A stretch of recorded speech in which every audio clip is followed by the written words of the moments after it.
TTT Studio is an online cafe where we discuss emergent theories of reality with a special focus on speculative realism and flat ontologies. We are also focused on developing our own flat ontology with a relational twist that is dubbed simply TTT. In TTT Studio, we navigate the possibilities for a relational ontology based on a dialogue guided by literal things presented each week by one of the participants. The things presented will be available in a picture shown on the left side of the screen. In the description, you can also find an introduction to the main concepts of TTT. Okay, so here it is. So it's a GIF of an object. And this, you might know, this flipping machine from like souvenir shops or Chinese shops. There's this version of a box with a cat inside. And when you flip the button, the cat just reaches out and turns it off and then retreats to the box. But before this object was a stereotype for souvenirs, it was actually intended as a sort of work of art by one of the early computer scientists at Bell Laboratories called Marvin Minsky. I don't know if you guys know him. I didn't know him. And it was originally called the useless machine. And it basically is used as a metaphor to completely revert the function of a certain object. In this case, the switch. The only function that the switch has is to turn itself off. Like you turn the switch on and it immediately turns itself off. And there's no other point to the whole machine. There's also a quote by Arthur C. Clarke about this useless machine, saying that it is the most absurd machine ever built because it's practically pointless. So it does nothing. I found this sort of object really nice in a TTT context because it, as a metaphor, it shows how things can work against what we might expect of them. And it was also discussed by a group of artists based in Paris who do object-oriented art, and they have their own laboratory at the Arts Academy in Paris. And the lab is called, or the project is called, The Behavior of Things. And in contrast to Harman or other flat ontologists, they don't call them their objects real objects or hyper objects or quasi objects, but they prefer the term revolutionary objects in the sense that the objects revolt against their own function, let's say. And they call them revolutionary objects um, in homage to Saramago and his book Quasi Objects, where he talks about objects revolting against people. Um, I'm not sure if I should just go ahead and give you the way I see this related to TTT, or if you want to talk first about it. I think you can maybe go ahead. Well- Oh, I'm not sorry. So the uselessness of the object is a separate issue, or is that somehow you see that as tied together with the resistance? In this case, the uselessness of the object is the resistance, because normally a switch is produced, designed in order to be useful. It serves a purpose well defined and a unidirectional purpose. By bringing this kind of paradox relation into play, again as a metaphor, it serves its purpose only by negating itself, and therefore it becomes useless. But by showing this quality of uselessness, it also resists our ordinary perception of an object as something that serves our intended purposes. Or in more TTT language, it somehow shows what's missing from a situation in which it is being regarded merely as being used, which is a first step towards how I see resistance. And resistance is important for me because it was also the topic of my PhD thesis, and I lately began to understand how well it connects to speculative. Can you define resistance? Yeah. So resistance would be basically just for an object to deviate from its normal behavior, let's say. In this case, to deviate from its usage as a useful object. It shows a different quality of itself, namely to be useless, and thus to not be able to be used as a useful thing. And resistance is this unexpected qualities that objects might show, or their, let's say, inability to be transformed or to be replaced by humans or by other objects. But it makes sense. I feel like my notion is much more broad. So I guess I'm wondering. I mean, we could talk about other examples, but I'm not totally sure if you see this as like the category of resistance is so narrow as this, or you're just using this as a particularly, I don't know, poignant example of something. Yeah, I'm using it as a starting point for the discussion in order to expand and extend the concept of resistance, but with the intent purpose of framing it within the TTT language together. The first thing that I will that comes to my mind is that, okay, so this useless machine is like, we can frame it as a form of resistance because the switch is not doing what like it's supposed normally to do, but at the same time the machine is engineered by someone with the explicit goal of being useless. So actually the machine is not resisting, is just doing what it's supposed to do, that is not doing nothing. So I think that this just to bring in the discussion, the question of maybe of power. Yeah, it's funny. I was going to say almost the same thing, but I wanted to say, because Razvan made a comment that I was thinking about for a second, which was, maybe I don't understand what resistance means with regards to the object for exactly the reason you said, but maybe the individual switch is in some way. But I've been mesmerized watching this GIF. It's a little probably unhealthy for us to leave it on. Totally. The reality is that here the switch is actually performing a very positive function. It's just not about, controlling electrical flow in our sense. It's this game of, resistance and perturbation, and its mechanical features are really the thing. So I guess I'm struggling, even though like the idea that you are talking about seems like an interesting thing to think about.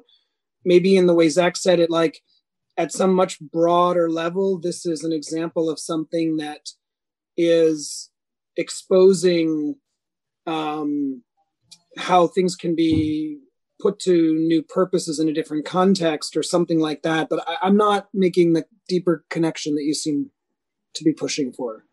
So it's important for the discussion to see this example as a metaphor and not as an actual resisting thing. This was used mainly as an aesthetical depiction to reference to a concept of resistance or to a concept of usefulness that would challenge pragmatical expectation. And the way I see it, and the broader understanding of resistance, comes mostly from the phenomenological tradition of trying to be able to speak about things, but without reducing their ontological character to our manner of speaking about them. And the concept of resistance, it was used in order to counteract this subject-object dualism, in which the subject, by its cognitive powers, can describe an object, any object, and have the impression that it has exhausted that object and its possibilities, and by that somehow assuming control over the subject, because the subject can understand fully an object, it can also take it into its possession. It can do whatever it wants with it. That would be like the core idea that resistance wants to challenge. And in phenomenology, the concept of resistance has often been used as a substitute for what shows you that something is real. So as a mark of reality. And by resistance, objects have been described as surprising, unexpected, but also withdrawn. Something can resist if it's not reduced to the mere qualities that you ascribe to the object. So take, for example, let's say a bigger scenario, a bigger example. I don't know if you know, I think it's called the Michelson-Morley Experiment. Have you heard about it? Yes. So up until this experiment, there have been theories about an all-encompassing ether that is kind of like the ocean of the universe in which everything floats, but it's invisible and it's untraceable. And these guys, Michelson and Morley, tried to identify ether by means of microwaves, I think, but they ended up discovering like static radiation from what is supposed to be the Big Bang. And this for me would be a notion of resistance in which you set out to understand reality according to a set of principles that have dominated the cultural or scientific narrative, and then a set of behavior in nature or in any other kind of phenomena contradicts that, and by that also deepens the understanding that you have of certain objects. Now, for me, So it's a bit, yeah, it's a bit like water following the path of least resistance in that sense. Like you want to go somewhere, like you want to go to ether, but then the path of least resistance is going somewhere else. I haven't thought about it that way. I mean, it's the same, I guess, no? Because it's the path of least resistance means that the path you wanted has more resistance, so you don't get to do it. I actually thought about it in another way, in the sense that the resistance opposed by the fact that ether is unprovable shows you, yeah, it could be like that. It shows you that you need to look for a different mark in phenomena of different qualities or attributes. But resistance in this case wouldn't be attributed to ether, but to nature not being reduced to some sort of mystical concept. Okay, so it's specific to the fact that the concept of ether was reductive. Well, the concept of ether was just a concept and had no reference in physical reality. And that's why physical reality, let's say, in a metaphorical way, resisted the reduction to something that is not compatible to it. But this is getting closer to the sort of general concept of resistance is any failed experiment in which the experimenter thought, given hypotheses, that the way that things should work is X, and in fact, that isn't what happens. So, in other words, most of what our lab does demonstrates, or any lab does demonstrates, that it's always, whatever, more complicated than you thought, or always different than you thought. I think those are all the same, I think, as the ether example. Yes, I also think so. And now the challenging part would be to see how ontology relates to that. I have a problem with... I think the ether example and the ones and just this general notion doesn't speak to objects so much, or at all. But are you thinking of? I'm not sure I'm understanding. So are you thinking of because when Razvan was talking about the ether, I thought it was specifically about the difference between the ether and what the actual background noise that they found.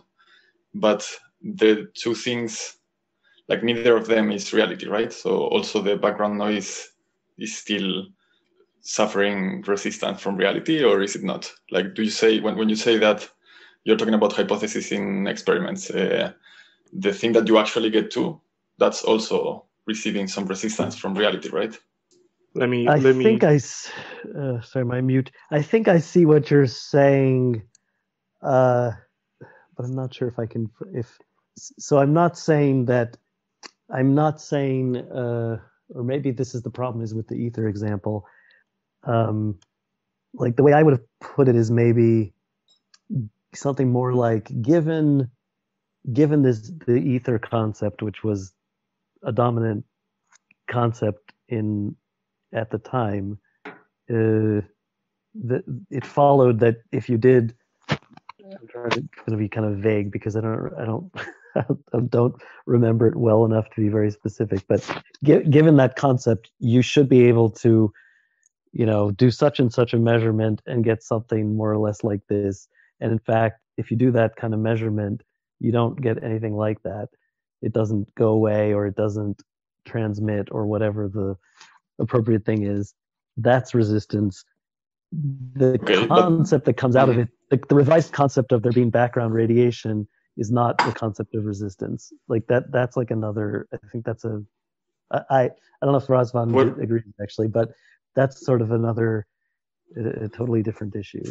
So what if we find out that actually I would say background radiation?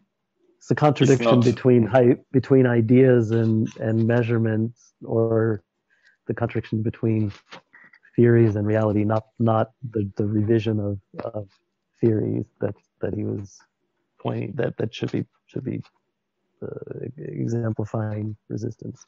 So it's true that when you have an idea and then you test it and it doesn't come out the way you thought, then it does cause you to revise and come up with some other concept. But that isn't the concept that you came up with isn't reality, and it isn't resistance. It's just the result of what you do in the face of resistance. Exactly. That's the point, that right? you have resistance, and then of course I think this also marries well with what Jaime was saying, that also the next concept still is suffering resistance from the inexhaustible reserve of reality.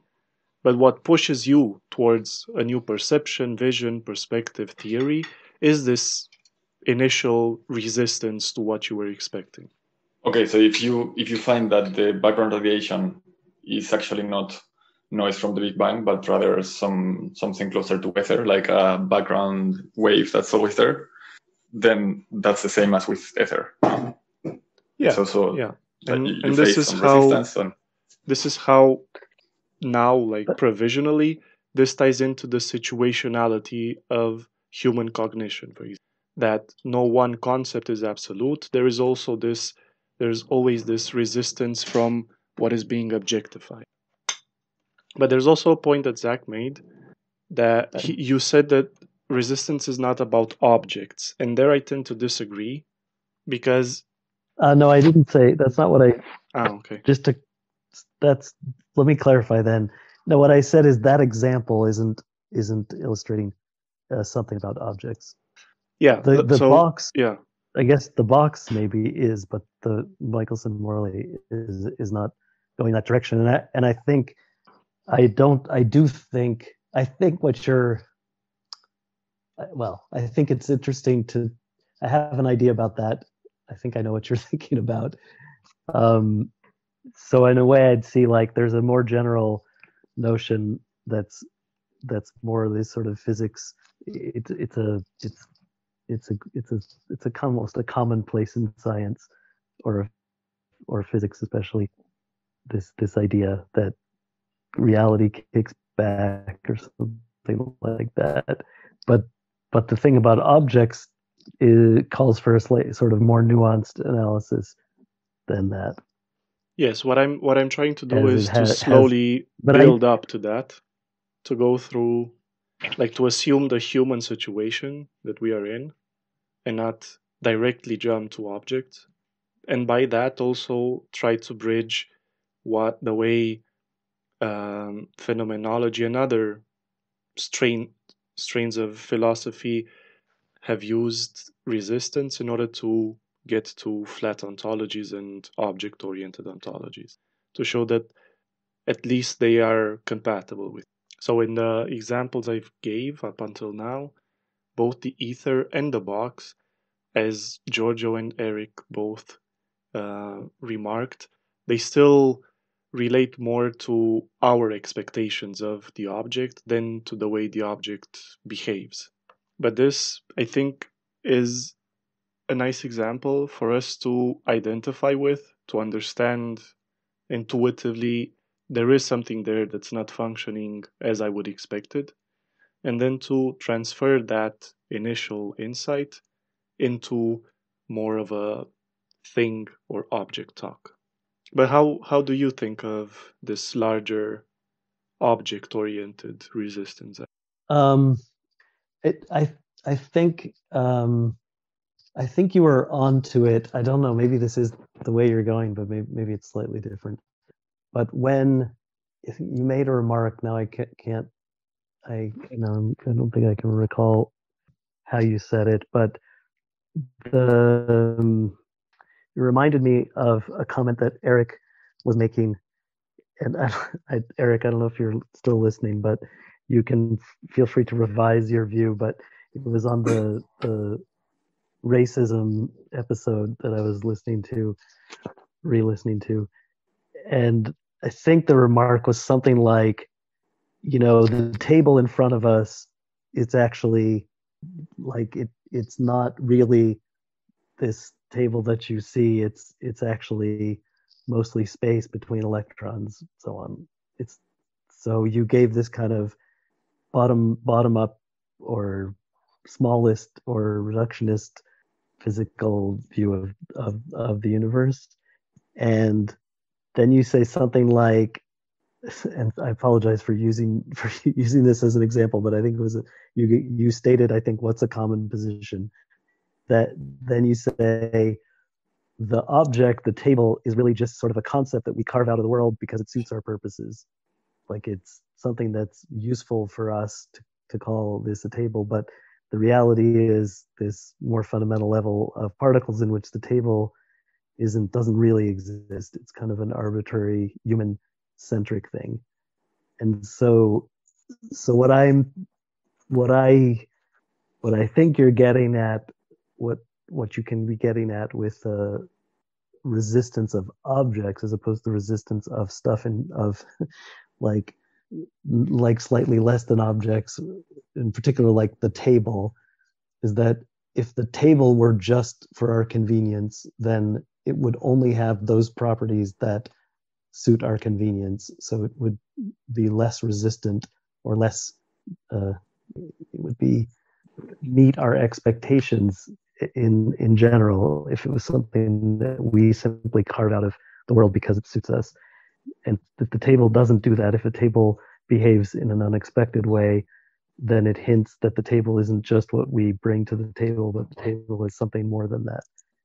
So I think that this is a critique of the notion that object is just a fiction that we create, because that implies malleability that isn't the case. So even tables like background radiation can actually, maybe table isn't the best example, but objects like maybe we can come up with better examples like the box can.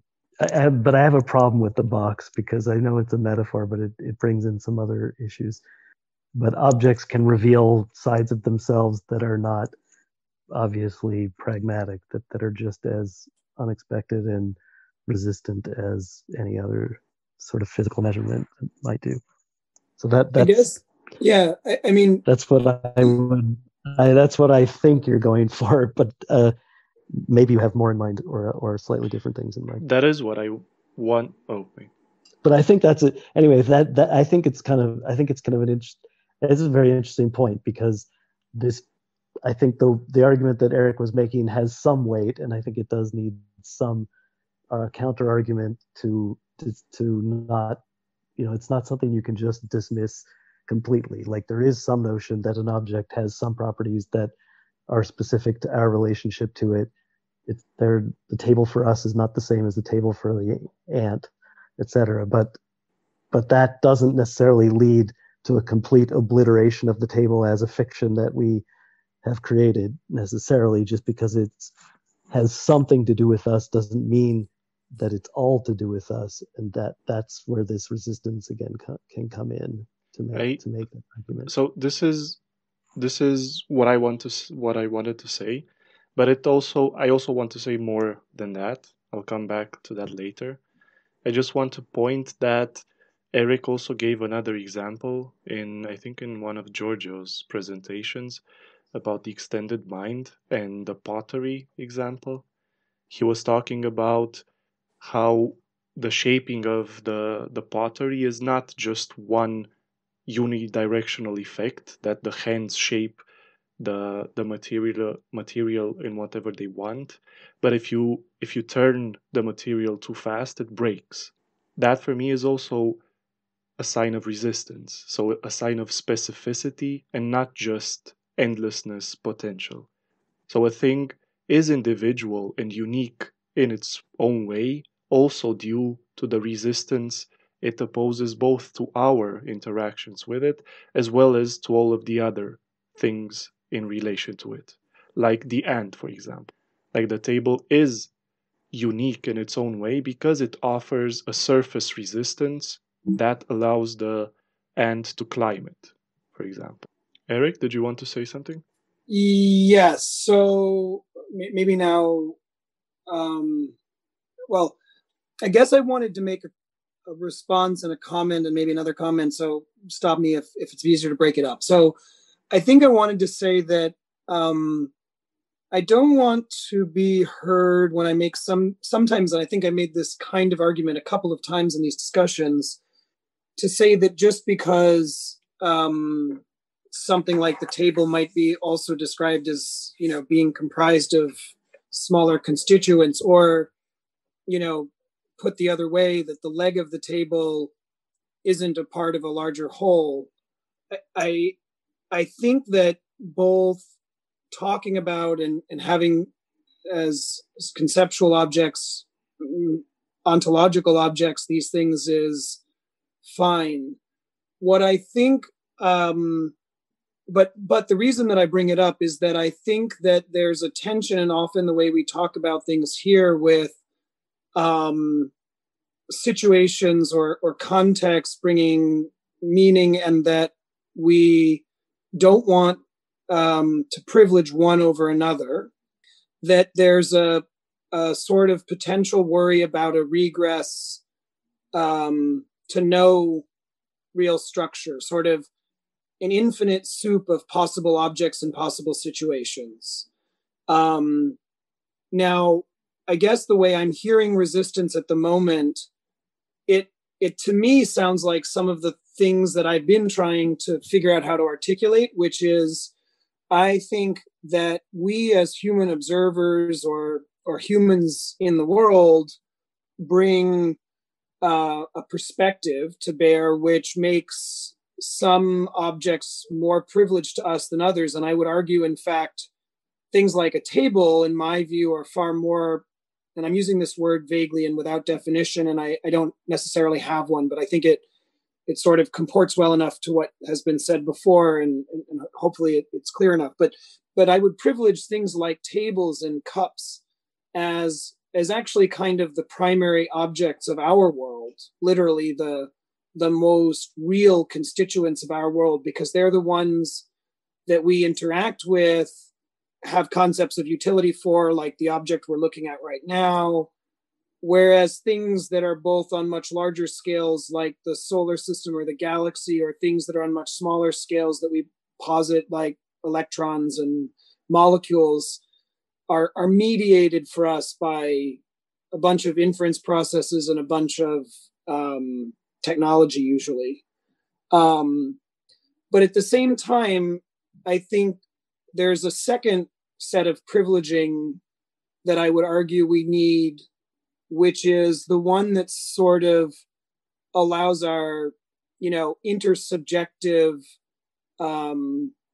acceptance of some things as objects and not others. So in the case of the ether example, whether it's good or bad, what was changing there in some sense was the role certain objects were playing in our worldview. And maybe we will not be able to get there, but at least one of the ideas I think we have as scientists or in science is that we can make progress. That is, we can come to better agreements with better predictions or descriptions or conceptualizations. But that word better implies some kind of privileged set or more privileged set. So I don't know, that was a very long answer or response, but I thought I would try to draw together what I think has come up in some of those other examples for me, and here, in some sense, what I'm trying to relate maybe is this concept I have of certain things being more privileged rather than having kind of a flat privilege, versus this concept of resistance, if that makes sense. Because I think in some way they're related, actually. You can't have resistance if you don't have some core, if I'm understanding what you guys are saying. I think there's 2 points I want to address in your comment, which I feel are really useful to how we describe TTT. And those 2 points are, first, the privileging of perspectives, and second, what you called this infinite relational soup. First, the privileging. This is not something that we negate or doubt. There is privileging being done in situations, and in human situations, a table is privileged as an eating situation. It is privileged more than a chair, for example. And also, in the example I brought of the box, I thought it was interesting how this box was initially designed or thought as either a theoretical or an art object, but it ended up being a commodified souvenir. And I feel this exemplifies really well how privileging is done by flattening what an object was or was intended to be in this case to one of its relations, to one of its qualities, which would be entertainment or purchasability. And by flattening it to this extent, it has lost its surprising effect to us. So this would be privileging done in a more negative way, let's say. Privileging done to its extreme, to where we only see in that object a mere commodity that we take into possession and then get rid of with no other importance to it. But, like you're saying, privileging is important when we are trying to make sense of the world. And we do focus on certain stuff. We do tend to develop new perspectives and new privileging ways in order to approach more ourselves to an understanding of reality. I think resistance falls really well within this category, especially because you talked about progress. Progress is, by definition, a sort of paradoxical movement where you try to achieve a goal just to second doubt it. Like, progress relies on the fact that the results you reach are also improvable, and by that they are also not absolute. Kind of like this machine. You turn on the result machine, but immediately you start second guessing it. And the hot soup mess thing, I think in this point, resistance also makes sense for me, because I've been thinking a lot about how things are distinct from one another and how they are unique. And I like starting from a Kantian perspective, from his philosophical reinterpretation of Newton's physical system. And Kant describes things as a product of two movements, internal movements, one of repulsion and one of attraction. The repulsion movement within an object defines how extended in space it is. The attraction movement within an object defines where that extension ends, so the limits of an object. But the most important thing is that the product of those two relations also determine the numerical identity of an object. And the numerical identity of an object means that just this one thing occupies this one position in space and time. And this is due to the internal relations providing a limit, like a physical limit of the object, which is unbreakable by another exterior object. So a thing is numerically identical for Kant because it can exert resistance to any exterior forces that are being exerted upon it. However, a thing can also be destroyed, replaced when enough force is being. But I use this example of Kant in a metaphorical sense because if we extend it to, let's say, the table, it is the way that molecules and particles relate to each other. They attract, they repulse each other, they oppose resistance to each other, and by that they configure themselves to such a degree that this one table, and only this one table, can be at the exact same point in time and space without any paradoxical concepts intervening. So for me, resistance offers a way in a more maybe metaphorical way, in a way to bridge the inexhaustibility of things as endlessly relational with their unique complexity, which define, let's say, their unfolding through time as the same thing and not being lost in this hot soup of a mess that you were talking. This was my intention with the concept of. But the last thing that you said kind of establishes a bit of a hierarchy, right? Like, do simpler things have less identity or less? No, the same goes robust. for the same goes for everything.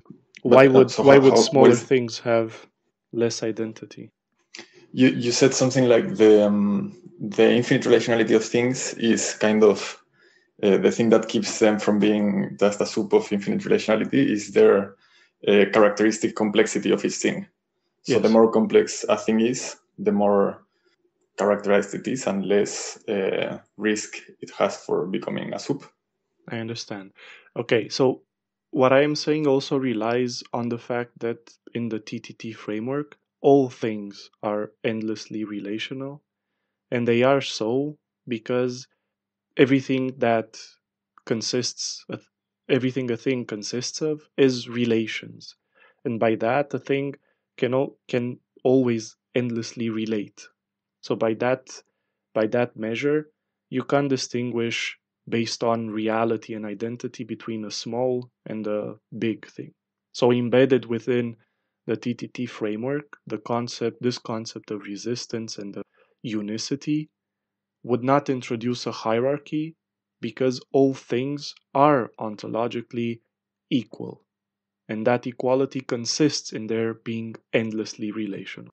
And being equally complex. And being equally endlessly relational. Yes, but being equally endlessly complex doesn't equate to being endlessly complex in the same manner. Yeah, I think complexity is a term that we don't use, and I think I think it's an interesting thing to I would say maybe if you wanted to say more close to say dimensional rather than complex. Can you? I don't. For me, I don't see the differences, the subtle differences between the two concepts as maybe you see them. Could you maybe go a bit in detail on that? Complexity usually is taken as well, to be more technical, you might use some term like entropy or information. So you would say, I don't know, a book has a higher complexity than the same thing with no print on it. Or you might say whatever, an ecosystem has more complexity than a monoculture, or you might say, you know, any notion like this, where I don't think we would use that would generally imply a hierarchy. So I think we deliberately, or at least I deliberately, don't use that word complexity. But I think you might have another notion of complexity that's more like the infinite relationality implies a complexity, which is, I think, contrary to the way it's usually being used in, I don't know, science of complexity and these the sort of topics that you know, say would oppose, like, say, you could say physics that is discussing the properties of very simple systems or very small things is not dealing with complex things like life or mind, etc. Oh, okay. Right. And So I'm dimensionality. trying to say maybe the other notion is more like, if everything is infinitely relational, even if it is not what we would consider complex, it still occupies the same vast space of possible relationality. So it still has relations. The complexity is, you might start saying the complexity is in the eye of the beholder, for example, or you might say, I actually don't know. I think that it's I think it's a difference in it's maybe I don't know. It's a bit of a side. I think it's a bit of a side point from the from the topic of resistance, but maybe there's a relationship there. Does that? We don't talk that much about complexity, right? Like. Yeah, You're that right. clarified my question a little bit. I am also still confused, but yeah, thanks. So when I think of complexity, I never thought about it that way, but I think about it in the same way that, well, again, in phenomenology, the concept of event is being usually described as something that is identical, so individual, because highly unique, and that uniqueness belongs or resides in the complexity of all the relations that flow into a certain. That's why I used complexity, but I do see why it could be confusing, so I'm open to any other term. Actually, I see the way complexity is defined in complexity sciences or complexity studies, and the concept of infinite rationality to be kind of like similar in some way, like complexity in the way Zach was talking about complexity, like the way complex systems are defined. My understanding is that a system is complex because its parts have a lot of connections. Like I think this is more or less the way complexity is defined. Like a brain is a complex system because of the high number of connections between neurons. Like, for example, so actually it is in some way like not so far from the idea of infinite relationality, the way TTT frame it. No, I think it's a question. I think the way you described complexity is, I think, the opposite of what I think of as entropy. But I don't know if we are using those two terms interchangeably. Like, it's, I mean, not the opposite, but sorry, what was the term? The amount of complexity. I think he was saying that complexity is the amount of relations that exist in a system, and I think entropy in the physical sense is the amount of possible conformations that could happen in the system, not that are possible in the next moment in the system. So it's I don't know if they are going in opposite directions. Like if you have a protein or the same number of Maybe to say okay, that so I didn't want to get into, or I didn't think carefully in order to get into a definition of complexity, which I guess is not my. It's up to the people who use the term, I suppose, to decide how it's defined. Actually, I'm not sure what the conventional definition is. It's not as, I don't think it's as agreed upon as, say, entropy or information. but I would say roughly complexity is information, not, and so it's the difference between the conditional entropy and the entropy. But I think this is too much of a side track from, I mean, it's too technical for this moment, I think. Um, but the but to come back to, so Giorgio is saying uh, something that is complex has more relations than something that isn't, and I would say I see what you mean, but I would say it's rather, if we talk about the any actual thing, they all are equally complex. They all have the same infinite potential relations or infinite actual relations. It's more like the ones that we treat as complex are the ones where we make something out of those relations. So again, I feel like it's more like degrees of freedom is a better way of putting it than uh, complexity when we're talking about relationality. So I'm trying to think of a good example. Like a good example is, say, the I don't know. We wouldn't have a hard time coming up.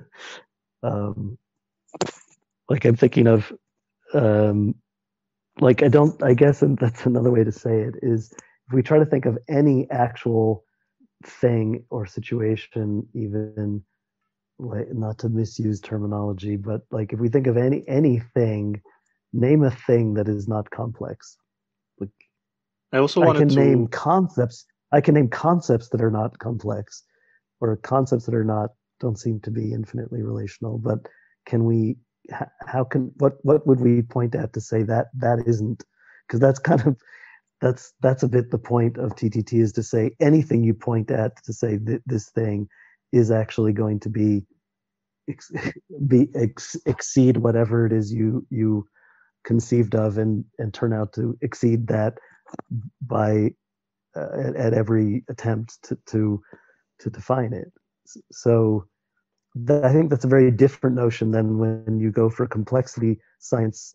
You kind of go with this baseline of simplicity that's a fiction, which is, maybe it's like, it's kind of the baseline of, say, um, a certain kind of physics, and then that's defied by this other thing you point to, which is a which is really just looking more carefully at the same thing with a broader view of its relations. So rather than there being two classes of things, one complex, one simple, it's like there are two ways of approaching the world, one with an eye to its complexity and one without. So that's why, yeah, I guess complexity in a way is it's certainly, at least metaphorically or at some level, it's kind of related. But I think technically I tend to think it's a bit of going down the wrong path somehow, as if like the sciences of complexity, actually, this is, and again, now we're really digressing, but there seem to be saying there's a class of things which is simple and which physics does well, like, I don't know, solar systems. And then there's a class of things which physics hasn't done so well, like, say, life. And let's put the class of things that we haven't done well as, let's label them complex. And it's a different category of things. And the presumption of the field is that with the right kind of trick, then they will become simple too. And the notion of chaos, for example, is used to illustrate that that's what's going to happen. That it turns out that thing looks complex because it's chaotic, but in fact, there's only a very simple set of equations that explain all of that apparent complexity. And this is almost the opposite of the view of TTT, where the idea is there will always be ways to reduce things to flatter versions of themselves, but those will never capture the full thing. So there is no such thing as a science of complexity. There may be sciences that admit, like, there may be other ways to deal with it, but the way that I see that field going is the opposite of what I think we ought to be saying. We ought to be seeing. I don't think that there is a science of complexity. So that's a long answer to what you're saying. I don't know if that makes it more clear or less clear. Yeah, totally. Now, like I totally understood what you meant, and so maybe like I don't know if it's worth like discussing more about it, because it's like maybe not so much related to what Razvan was presenting, but then like just to conclude this point, like my impression is that maybe so inside the TTT frame, the term of complexity could be related to a situation more than an object. Like objects have all the same degree of infinite relationality, but then, like for example, a situation could be more or less complex in terms of how many relations are actually engaged inside that situation, like that specific set of objects related one to the other. Yeah, I think that's fair. But like we don't need to discuss it further, maybe. Yeah, no, makes sense. That's a good way to put it. I also think to bring it back at least toward what Eric was saying, which is really, I think, coming back, there were these several things about. I think Razvan also touched on this, but there was something about the notion of descriptions getting better or progress being made. I don't know if Eric. I may be mischaracterizing this, but I think you're saying something related to biases of, or how did you say it? Favoritism amongst descriptions or situations, and notion that science gets us closer to or gets us better descriptions. So I'll just, without maybe hitting it exactly right, the thing that I think the TTT view is more compatible with this is to say, within a situation, within a situation or domain, there can certainly be progress. So within a set of objects and relations considered as one situation, there can be better descriptions and there can be worse descriptions. There can be true things and false things, or things which make good predictions or bad predictions. That doesn't entitle them to claim priority over other situations or to exceed the bounds of what their definition is. So getting better doesn't mean about to take over the entirety of reality. That's the hubris of physics. Getting better at predicting large and small things doesn't make it any better at predicting normal sized things that are, quote, complex. But that doesn't mean it isn't getting better. It is. It's just that it doesn't, the improvement in one domain doesn't translate immediately or ever into an improvement in another domain. I think I agree with that. That makes sense. Yeah. I think that's the single biggest complaint that I would have, or the thing I'm trying to correct with this TTT view about science, is that actual science has domains, and it always works within domains. Like when people in physics want to study biology, they become biologists. They don't improve their equations, and that the persistent idea that somehow the domains break down and everything all kind of merges into one big happy soup is in contradiction to what's ever happened. So if we just stick with the fact that science works in domains and call those domains is the term, a situation is a exemplar of a domain or an instance of a domain, then we're much closer to the way science is working than we are if we picture this single plane of description, which is going to get better and better until it covers everything. So I think we can be more true to practical. We can be more respectful and true to practice of science by taking that view than by taking a reductionist view or a functionalist view, for that matter. which is, and again, we don't need to deny that say computation is real, and that the domain of computation, or the domain of evolution, or the domain of whatever it is, there's no need to deny it or put it on a different level than some other domain.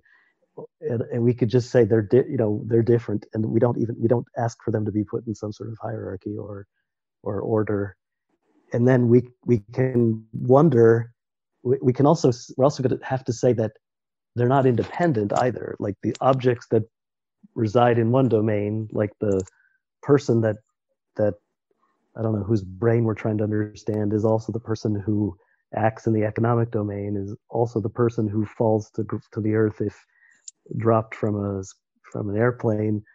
So the objects that inhabit a particular domain that might be described by one area of science are the same objects that are described by other areas.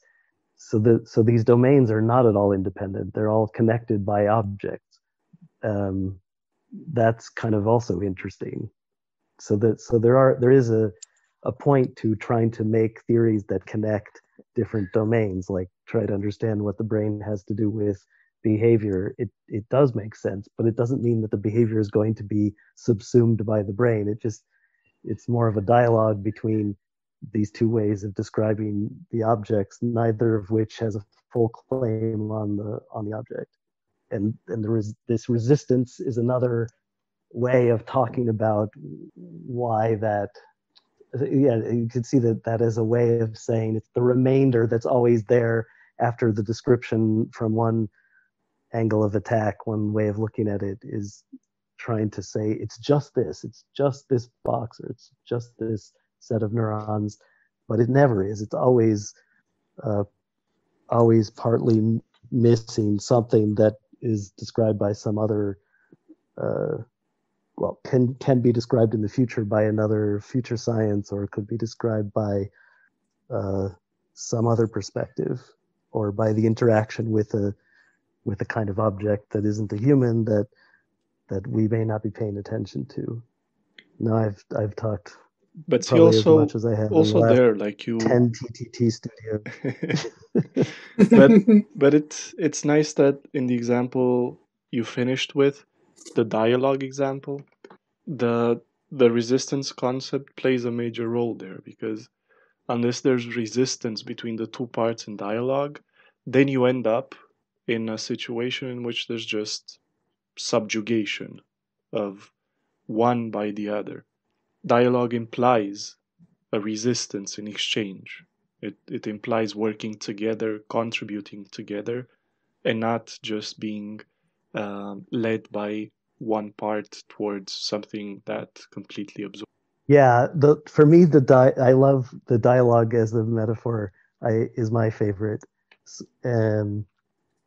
David Bohm is the one that makes a huge thing out of dialogue. He has a great book on dialogue, and spent, I think, the last whatever fraction of his career just talking with Krishnamurti and I guess others, having dialogues between physics and philosophy or religion and so on. And but he uses this metaphor as the relationship between science and nature is a dialogue, rather than a penetration or an uncovering or whatever metaphor that sounds like too much sex was injected into the discussion. So dialogue, like you say, it's two-sided. It implies some give and take, and some product that's greater than the sum of the parts. Yeah.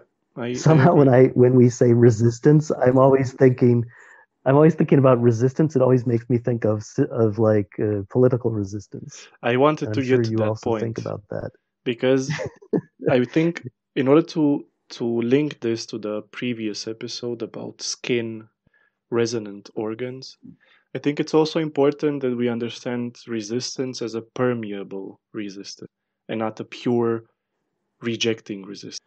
And I think of this because there has often been thought in political science, especially in the in the Ernst Bloch tradition that resistance is something that just fortifies the authority against it is directed at.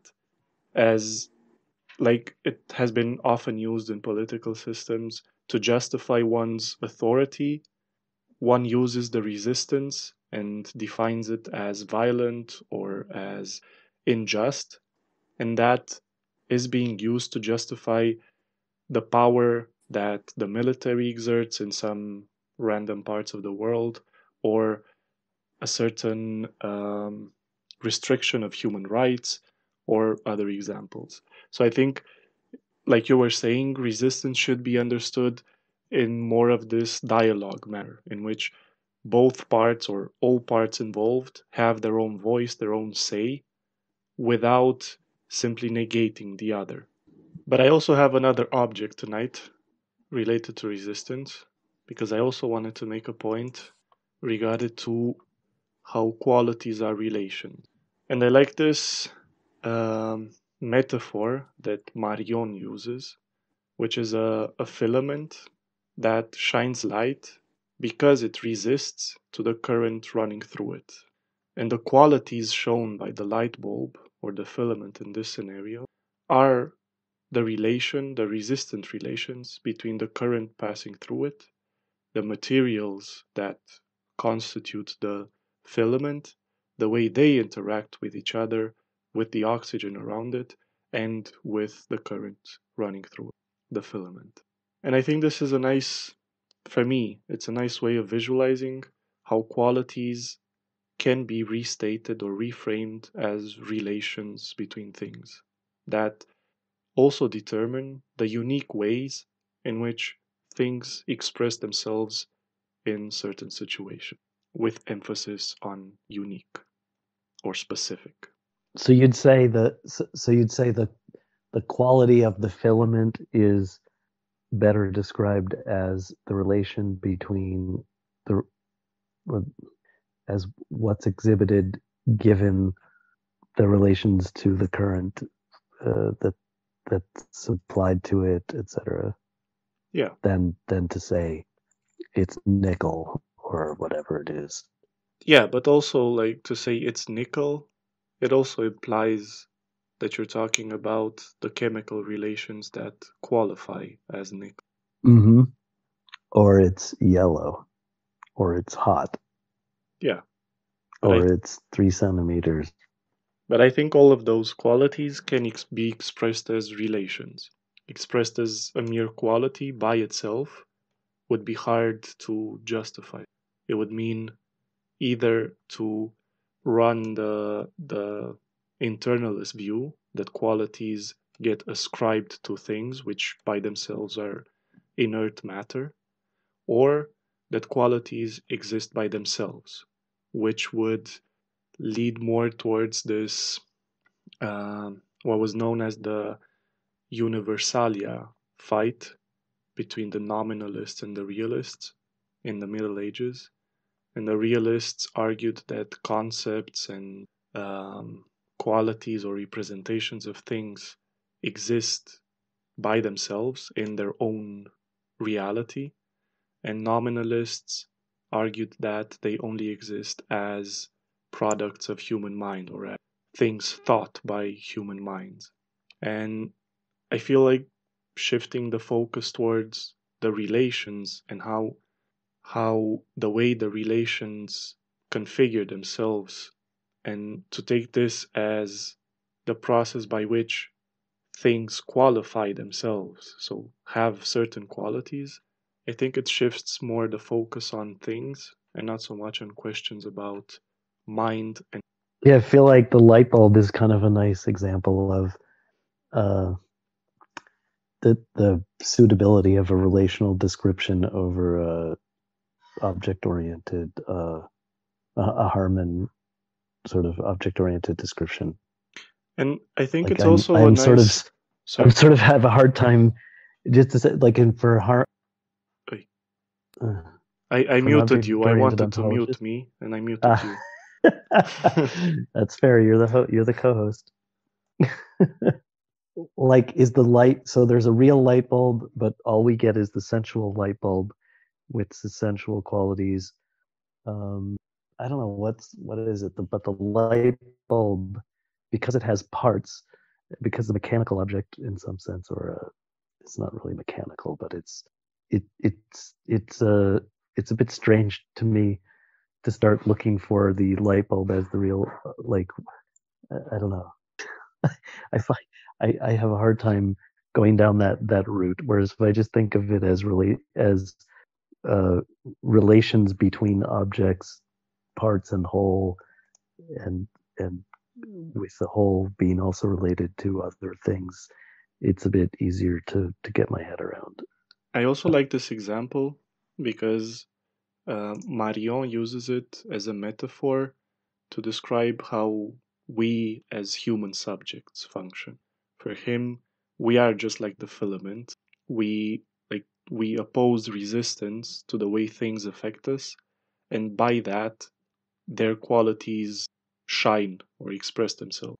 And I think it would be a nice way to describe how both human subjects and other objects interact, and via their relations, things express themselves in the ways they do, with, of course, certain specificities for each specific thing involved.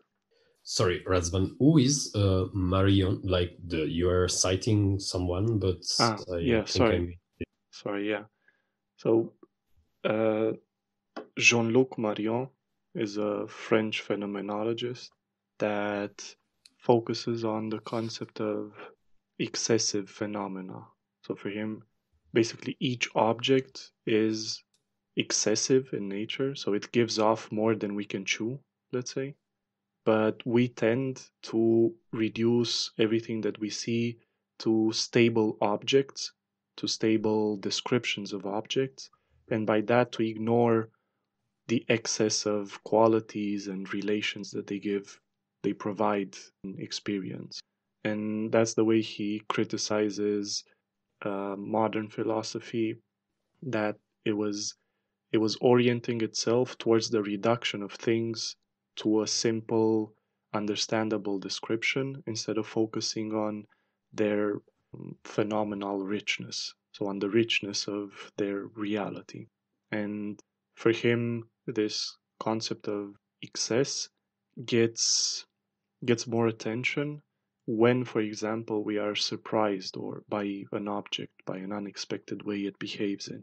Just like Heidegger's hammer that breaks and makes you aware that it's more than just a hammer, or it makes you aware that it is a hammer, but it also makes you aware of how it is a hammer. Like, how is it that that hammer acts as the tool that can be used? So he makes use of what Merleau-Ponty also put in the focus of his investigations. He makes use of phenomena that show you that something's wrong. Like for Merleau-Ponty was the inability to articulate certain meaning in language when confronted with certain speech pathologies, which for him reveal a deeper relation that we have to the world, which is one of tending towards dialogue. And for Marion, when things don't really fit into our descriptions, they show us that there's more to things than we normally think.